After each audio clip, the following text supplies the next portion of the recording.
Oh God. There's a who.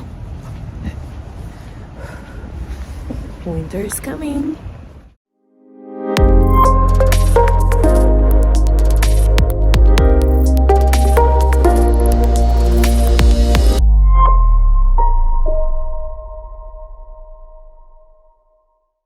Do you want to hear random tips about how to make your website better? Here we go. Use breadcrumbs for better SEO. If you have a multilingual website, try to use the same font, or if it's possible, choose a font that supports all the languages so that your website looks consistent on each version. Caching your website with a software like a plugin or Cloudflare or other software that is gonna help you make your website faster is normally a good idea. I would recommend for the people who are a little bit more early to the website development to use some kind of plugin. There are some free options that kind of work, but other than just caching your website and making it fast for your regular users, it can also speed it up in general. It can optimize your files and images even further than what we have written about in our blog. And also, when you have a bug on your website, that's the first thing that we try to do. We delete the cache on the website, on the theme, on the browser, then we go to the hosting, and then we can figure out whether that bug still persists. So using caching a plugin is useful, but also you should have that in mind when you use one, that this is something that when you see a problem you should figure it out. And also when you make changes to a website, you should maybe stop the plugin and the caching, or maybe you can use development mode if the plugin that you use has that option. We actually like to use WP Rocket, and it's a very good tool, but it's paid. But in general, if you decide to read a little bit more about these topics, one of them that I would recommend is I have a bug on my website, what should I do?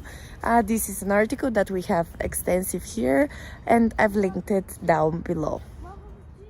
Animations can be cool, but they can also slow down your website significantly. So keep it in a balanced way, be careful about them, just don't overdo it, okay? Use up to 2 typefaces and up to 2-3 fonts. The reason is that you want to keep your website looking nice, consistent, beautiful, and you don't want to go overboard with styles and designs so that your website looks messy. So just keep it consistent and, just use as much as you need, actually. But remember that less is more. Avoid autoplay of videos on your website, and especially if they have their sound on. Never use autoplay with the sound on, because it can be very annoying, quite disturbing. And imagine if somebody's scrolling your website during work hours, they're not gonna be happy if the whole office hears that. Pop-ups. They can be quite too much sometimes, right? On one hand, you want to use them when you want people to accept your cookies because of GDPR. So this is something standard. Another standard thing would be when you ask them to subscribe for your newsletter and you have a pop-up at the end of your homepage when you allow people to do that. But in other cases, actually try to avoid them so that we don't annoy the user.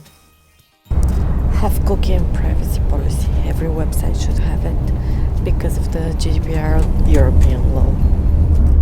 Avoid using sliders for important things that you want to say on your website, because over 80% of the people are not gonna see the second slide, which can be very crucial for your content.